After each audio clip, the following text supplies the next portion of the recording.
آج ہم ایک بہت مشہور کتاب رچ ڈیڈ پور ڈیڈ کے خلاصے پر بات کر رہے ہیں۔ اس میں نا دو بالکل مختلف والدوں کی کہانیاں ہیں اور پیسے کے بارے میں ان کے نظریات کتنے الگ ہیں۔ ایک طرف ہیں مصنف کے اپنے والد جنہیں وہ غریب والد کہتے ہیں، پڑھے لکھے آدمی جو سمجھتے تھے کہ اچھی تعلیم، محفوظ نوکری، بس یہی سب کچھ ہے۔ اور دوسری طرف ان کے دوست کے والد یعنی امیر والد، وہ رسمی تعلیم کو اتنی اہمیت نہیں دیتے تھے، لیکن پیسے کی سمجھ بوجھ، سرمایہ کاری اور پیسے سے پیسہ بنانے پر ان کا زور تھا۔ تو آئیے دیکھتے ہیں کہ اس خلاصے میں آخر ہے کیا، مالی آزادی کے لیے کیا سبق ملتے ہیں اس سے۔ جی، میرے خیال میں سب سے اہم بات جو یہ خلاصہ نمایاں کرتا ہے وہ سوچ کا فرق ہے۔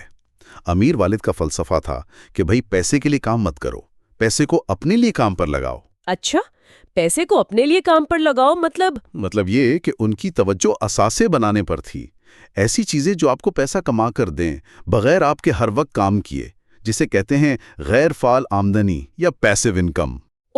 جیسے کرائے کی آمدنی یا کسی کاروبار سے منافع۔ بالکل وہی، اور یہ روایتی سوچ سے کافی مختلف ہے کہ بس اچھی نوکری کر لو۔ ہاں، یہ بات تو ہے۔ خلاصہ اس پر بھی زور دیتا ہے نا کہ اسکول ہمیں پیسے کے بارے میں کچھ نہیں سکھاتا۔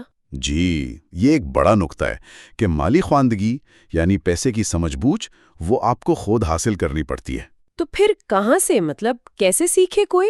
خلاصہ کہتا ہے کہ کتابوں سے، سیمینار سے، لوگوں سے مل کر اور کر کے دیکھنے سے، عملی تجربے سے، اور اس میں پہلا قدم سب سے بنیادی وہ ہے اثاثوں اور واجبات کا فرق سمجھنا، ایسٹس اینڈ لائبلٹیز۔ اثاثے اور واجبات، ٹھیک۔ اثاثے آسان لفظوں میں وہ چیزیں ہیں جو آپ کی جیب میں پیسہ ڈالتی ہیں، جیسے کوئی پراپرٹی جس کا کرایہ آتا ہو، یا سٹاکس جن سے منافع ملے، یا آپ کا اپنا کوئی کاروبار۔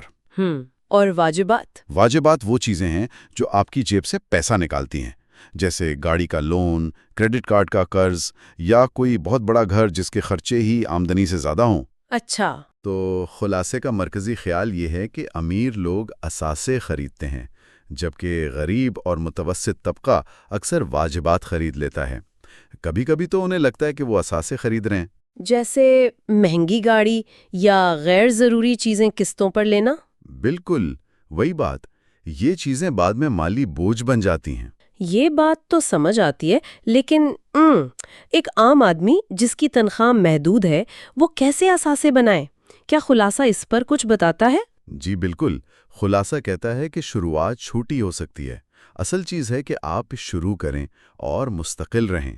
اپنی آمدنی کا کچھ حصہ چاہے تھوڑا ہی ہو اثاثے خریدنے کے لیے الگ رکھیں، سٹاکس ہوں، کوئی چھوٹا سا بزنس آئیڈیا ہو، کچھ بھی۔ تو مطلب یہ کہ صرف تنخواہ پر انحصار نہیں کرنا؟ جی، کوشش کرنی ہے کہ آمدنی کے ایک سے زیادہ ذرائع ہوں، اور اسی سے جڑی ایک اور بات ہے خلاصے میں، وہ ہے مالیاتی نظام کو سمجھنا۔ اچھا، جیسے امیر لوگ اکثر کمپنیاں بنا کر کام کرتے ہیں، کارپوریشنز۔ ہاں، سنا ہے۔ اس کا کیا فائدہ؟ ٹیکس بچت۔ خلاصہ بتاتا ہے کہ ایک عام ملازم پہلے کماتا ہے، پھر ٹیکس دیتا ہے، پھر خرچ کرتا ہے۔ کمپنی پہلے کماتی ہے، پھر اپنے خرچے نکالتی ہے، اور جو باقی بچتا ہے اس پر ٹیکس دیتی ہے۔ یہ قانونی طریقہ ہے، اس سے وہ اپنے اثاثے بھی محفوظ رکھتے ہیں۔ اوہ واو! تو یہ سب جاننا یہ مالی تعلیم کا حصہ ہوا؟ بالکل، یہ سمجھنا کہ سسٹم کام کیسے کرتا ہے۔ تو گویا صرف محنت کافی نہیں، سمارٹ ورک بھی ضروری ہے۔ جی ہاں، اور شاید اسی لیے خلاصے میں یہ بھی کہا گیا کہ کام صرف پیسے کے لیے نہیں، سیکھنے کے لیے بھی کرنا چاہیے۔ بالکل صحیح۔ خلاصہ کہتا ہے کہ ایسی نوکریاں یا موقع ڈھونڈیں جہاں آپ کو نئی مہارتیں سیکھنے کو ملیں، خاص طور پر سیلز، مارکیٹنگ، بات چیت کی مہارت، لوگوں کو سمجھنا، سرمایہ کاری، یہ چیزیں آگے کام آتی ہیں۔ تو غریب والد اچھی تنخواہ پر زور دیتے تھے اور امیر والد سیکھنے پر، چاہے شروع میں پیسے کم ملے؟ جی ہاں، امیر والد کا یہی نظریہ تھا کہ طویل مدتی کامیابی کے لیے علم پیسے سے زیادہ قیمتی ہے۔ تو اگر ہم ساری بات کو سمیٹیں تو خلاصے کا اصل پیغام کیا ہے؟ میرے خیال میں اصل پیغام سوچ کا ہے کہ امیر اور غریب کی سوچ میں پیسے کو دیکھنے کے انداز میں ایک بنیادی فرق ہے۔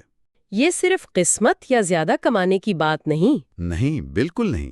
یہ اس بات کی سمجھ ہے کہ پیسہ کیسے کام کرتا ہے اور اسے اپنے لیے کیسے کام پر لگانا ہے۔ تو خلاصہ ایک طرح سے روایتی راستے سے ہٹنے کی بات کر رہا ہے۔ جی ہاں، کہ صرف پڑھائی اور نوکری کافی نہیں، آپ کو مالیاتی علم حاصل کرنا ہوگا، سرمایہ کاری سمجھنی ہوگی، کاروباری ذہن بنانا ہوگا۔ ایک پورا مائنڈ سیٹ شفٹ۔ بالکل۔